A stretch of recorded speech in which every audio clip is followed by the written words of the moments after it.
अभी world of football में बड़े क्लब्स के लिए मैनेजर्स की उतनी ही किल्लत है जितनी तुम्हारी लाइफ में स्टेबिलिटी की, पैसे की और प्यार की। ये रियलिटी है भाई। बायर्न म्यूनिख को कोई टॉप मैनेजर कोच नहीं करना चाहता। टॉप मैनेजर छोड़ दो, कोई मैनेजर कोच नहीं करना चाहता। इतना बड़ा क्लब, 6 बार का चैंपियंस लीग विनर है, और यहाँ पर आपके जितने भी ऑप्शंस आपने कॉल आउट किए, जितने भी ऑप्शंस आपने अप्रोच किए, सबने मना कर दिया that I am not interested in coaching Bayern Munich. और यहाँ पर अगर मैं बात करूँ बार्सिलोना की, तो वहाँ तो तमाशे ख़त्म ही नहीं हो रहे हैं। बार्सिलोना इस वक्त पे एक सर्कस बना हुआ है जहाँ पर आपको रोज़, आप बोलोगे हर घंटे नई न्यूज़ सुनने को मिल रही है। और यहाँ पर अभी जो लेटेस्ट न्यूज़ मैंने पढ़ी है, बारसा सेंटर जो न्यूज़ एग्रीगेट है यहाँ पर बार्सिलोना का, उन्होंने डाली है ये चीज़ कि लेवेंडोस्की, रफीनिया, अराहो, ये प्लेयर्स जो हैं ये खुश नहीं है शावी से। भाई मुझे कोई ये बताओ कि लेवेंडोस्की में किस चीज़ का मतलब एक नाराज़गी है शावी के रिगार्डिंग, और अराहो में किस चीज़ की नाराज़गी है? अराहो को बैक किया है, लेवेंडोस्की को प्रॉपर गेम टाइम दिया है, even when he was not scoring goals, even when he was not performing well against the fan base, against आप बोलोगे यहाँ पे मीडिया। लेवेंडोस्की को पब्लिकली आकर बैक किया एंड देन गेम टाइम लगातार दिया है। आई डोंट गेट इट यार कि बारसा में चल क्या रहा है। शावी जाने वाले हैं, किसी भी घंटे आपको न्यूज़ मिल सकती है कि शावी क्यों सैक कर दिया गया, because Laporta is determined to sack Xavi, क्योंकि उन्होंने जो पोल पट्टी खोल के रख दी पूरी फाइनेंशियल साइड की बार्सिलोना की। उसके बाद लापोर्ता का दिमाग ज़्यादा ख़राब हो चुका है यहाँ पे शावी के regarding, and he thinks that शावी has betrayed him. अब इसमें बिट्रेयल वाली कोई बात है नहीं। अगर हम लेटेस्ट रिपोर्ट्स की माने तो शावी और उनके स्टाफ को सैक करने के लिए यहाँ पर कंपनसेशन देना पड़ेगा 20 मिलियन का, एक ऐसे टाइम पीरियड में जहाँ पर बारसा को पैसा है उनके पास, ऐसा नहीं है कि पैसा नहीं है, लेकिन जो उनकी सैलरी कैप है और जो उनके फाइनेंशियल फेयर प्ले के रूल्स हैं उसके अकॉर्डिंग वो इतना ज़्यादा पैसा अगर कंपनसेशन में पे करेंगे तो ये डायरेक्ट उनका इम्पैक्ट करेगा ट्रांसफर विंडो के लिए। तो आई डोंट थिंक कि क्या चल रहा है अभी बार्सिलोना में, और आई डोंट थिंक कि ये इनको किसी भी तौर पे हेल्प करने वाला है।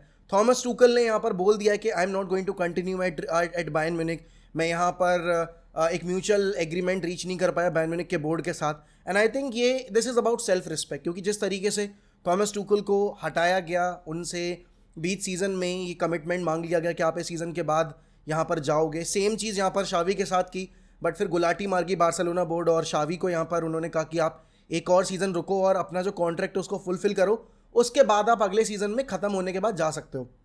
और यहाँ पर आप देख रहे हो कि लिवरपूल के मैनेजर के तौर पर आर्ने स्लॉट ने खुद ही कंफर्म कर दिया कि भाई मैं अब अगले सीज़न में जाते में लिवरपूल को मैनेज करूँगा। यर्गन क्लॉप, अभी आप बोलोगे लिंक हो रहे हैं बारसा जॉब से, बट आप खुद सोचो ये चीज़ कि यर्गन क्लॉप जैसा मैनेजर जो कि माइंस के साथ कम बजट में काम करके आया, डॉर्टमुंड के साथ लिमिटेड फंड्स के साथ काम करके आया, लिवरपूल के साथ भी लिमिटेड फंड्स के साथ काम करके आया, वो तीसरा प्रोजेक्ट, चौथा प्रोजेक्ट बेसिकली अपना क्यों सेम लेगा जहाँ पर उसको फाइनेंशियली उतनी बैकिंग ना मिले? देखो यर्गन क्लॉप हो सकता है कि बार्सिलोना के लिए सबसे अच्छे मैनेजर दिख रहे हो आपको अभी, लेकिन यर्गन क्लॉप कम से कम 1 साल तो आपको कोचिंग रोल में नहीं दिखने वाले, क्योंकि द गाय लेफ्ट लिवरपूल जब लिवरपूल अच्छा कर रही थी और यहाँ पर धीरे धीरे चीज़ें सही हो रही थी, बट क्योंकि वो इतना तंग आ चुका था इस सिस्टम में काम करने से लेकर, एंड सेम सिनेरियो, बल्कि इवन वर्स सिनेरियो यहाँ पे बार्सिलोना बोर्ड के साथ है। तो how is he going to basically enjoy his coaching role at Barcelona? दूसरी चीज़ ये भी है, अगर मैं बात करूँ बार्सिलोना की, तो यहाँ पर उनको प्लेयर्स तो देखो बेचने पड़ेंगे भाई, कुछ भी कर लो अब आपको अपने सेलेबल एसेट्स ढूंढने पड़ेंगे, और यहाँ पर उनको देखना पड़ेगा कि भाई उनको कितना अमाउंट पर सेल किया जा सकता है। जैसे फ्रेंकी डियोंग हो गए, फ्रेंकी डियोंग और अराहो में से अगर देखा जाए तो आपको एक प्लेयर सेल करना पड़ेगा। आई नो कि अराहो को कोई सेल नहीं करना चाहता, फ्रेंकी डियोंग कोई सेल नहीं करना चाहता, लेकिन अगर आपको अपनी फाइनेंशियल साइड इंप्रूव करनी है, अगर आप चाहते हो कि आप मैड्रिड के साथ और चैंपियंस लीग में बड़े क्लब्स के साथ compete कर पाओ, अपना स्क्वाड एक ऐसा बिल्ड कर पाओ जो कि यहाँ पर 16 साल के, 17-18 साल के बच्चों के ऊपर डिपेंडेंसी आपकी ख़त्म करे, तो आपको यहाँ पर जो ऑब्सेशन है इंडिविजुअल्स के साथ वो एंड करना पड़ेगा। ऑल्सो अगर मैं यहाँ पर बात करूँ, देखो बायर्न म्यूनिख के केस में अब अगला मैनेजर कौन होगा? हांसी फ्लिक होगा या कोई दूसरा नाम वो लेकर आएंगे? एलिग्री हो सकता है, मूरिनियो हो सकता है, एंटोनियो कॉन्टे हो सकता है। देखो नाम तो अभी भी हैं, लेकिन पॉइंट ये है कि बायर्न बोर्ड चाहता क्या है? बायर्न बोर्ड ने यहाँ पर नागल्समैन को तब सैक किया जब वो लीग में अच्छा कर रहे थे, चैंपियंस में भी they were doing quite decently well, तो लेकिन उसके बाद उन्होंने चैंपियंस लीग जीतने के लिए यहाँ पर आपके नागल्समैन को सैक कर दिया और फिर वो अगले ही राउंड में मैन सिटी से हार के बाहर हो गए। इस साल भी अगर मैं लीग पोजीशन देखूं उनकी, ठीक है, यहाँ पर आप बोलोगे बेयर लेवरक्यूजन ने बहुत ही अनएक्सपेक्टेड सीजन प्रोड्यूस कर दिया, मतलब कोई उनको हरा, जब टीम हार ही नहीं रही है तो आप लीग हराओगे कैसे? लेकिन वो जो पॉइंट्स डिफरेंस है between Leverkusen and Bayern Munich, that tells you the story, and जो एक आप बोलते हो ना, जो हारमनी स्क्वाड में हमें देखने को मिलती थी बायर्न म्यूनिख में, वो हारमनी इस वक्त पे गायब है पूरी की पूरी। तो ये बहुत बड़ा एक रीज़न है क्यों यहाँ पर बायर्न म्यूनिख अच्छा नहीं कर पा रही है। सर्टेन प्लेयर्स भी, उनका फ्यूचर क्या होगा क्या नहीं होगा वो भी हमें नहीं पता है। तो वो देखना होगा भाई किस तरीके से यहाँ पर अब बायर्न बोर्ड रिएक्ट करता है इस सिचुएशन के बाद और किसको वो लेकर आते हैं। टॉकिंग अबाउट यहाँ पर मैनचेस्टर यूनाइटेड, तो देखो यार, टेन हैग की जॉब पे तलवार तो लटक रही है और आपको मानना पड़ेगा कि थॉमस टूकल के इस इंटरव्यू पर, बेसिकली इस स्टेटमेंट के बाद यहाँ पर अब थोड़ी दिक्कतें बढ़ सकती हैं एरिक टेन हैग की, क्योंकि Tuchel is very high on the list of Manchester United board और टूकल के पास एक्सपीरियंस भी है प्रीमियर लीग में कोच करने का चेल्सी को, और कप कंपटीशन में उनका रिकॉर्ड डिसेंट है। बट सेम चीज़ अगर मैं टेन हैग के लिए बोलूँ तो कप कंपटीशन का रिकॉर्ड आपके टेन हैग का भी बेटर है। लेकिन यहाँ पर पॉइंट ये है कि अगर टेन हैग एफए कप जीत जाते हैं ना, आई थिंक बहुत हद तक चीज़ें बदल सकती हैं, जिसका चांस बहुत कम है। बट आई फील जो हमारा अब स्क्वाड अवेलेबल है, हमारे पास मार्शल आ गया वापस, राफेल वरान आ गया वापस, लिसांद्रो मार्टिनेज आ गया है, आपके पास यहाँ पर मार्कस रैशफोर्ड आ गए हैं, तो आपके ऑलमोस्ट सारे प्लेयर्स वापस आ चुके हैं। लूक शॉ भी शायद अवेलेबल हो जाएं, हैरी मैग्वायर भी अवेलेबल हो जाएं आपके 25 तारीख के एफए कप फाइनल के लिए। बट पॉइंट यहाँ पे ये है कि मैनचेस्टर यूनाइटेड इस ब्राइटन वाले गेम में जाते में थोड़ा कॉन्फिडेंस लेकर जा रही है। 4 मैचेस से हम ब्राइटन के अगेंस्ट जीते नहीं है प्रीमियर लीग में, तो यहाँ पर हमारे ऊपर प्रेशर भी है। बट हमारे पास आपको खोने को कुछ है नहीं लीग में, क्योंकि आखिरी गेम है, हम जीतेंगे तो भी हमारा पोजीशन शायद ही चेंज हो, क्योंकि अगर न्यूकासल अपना गेम जीत जाएगी विल बी फिनिशिंग 8th, और यहाँ पर अगर हम एफए कप जीत जाते तो हमारे पास एक अच्छी अपॉर्चुनिटी होगी यूरोपा लीग खेलने की। तो स्क्वाड अवेलेबिलिटी से ना आपका कॉन्फिडेंस भी थोड़ा सा इंप्रूव होता है, क्योंकि आपको याद होगा जब बीच में लीचा और आपके बाकी प्लेयर्स आ गए थे तब यूनाइटेड की फुटबॉल इंप्रूव हो गई थी।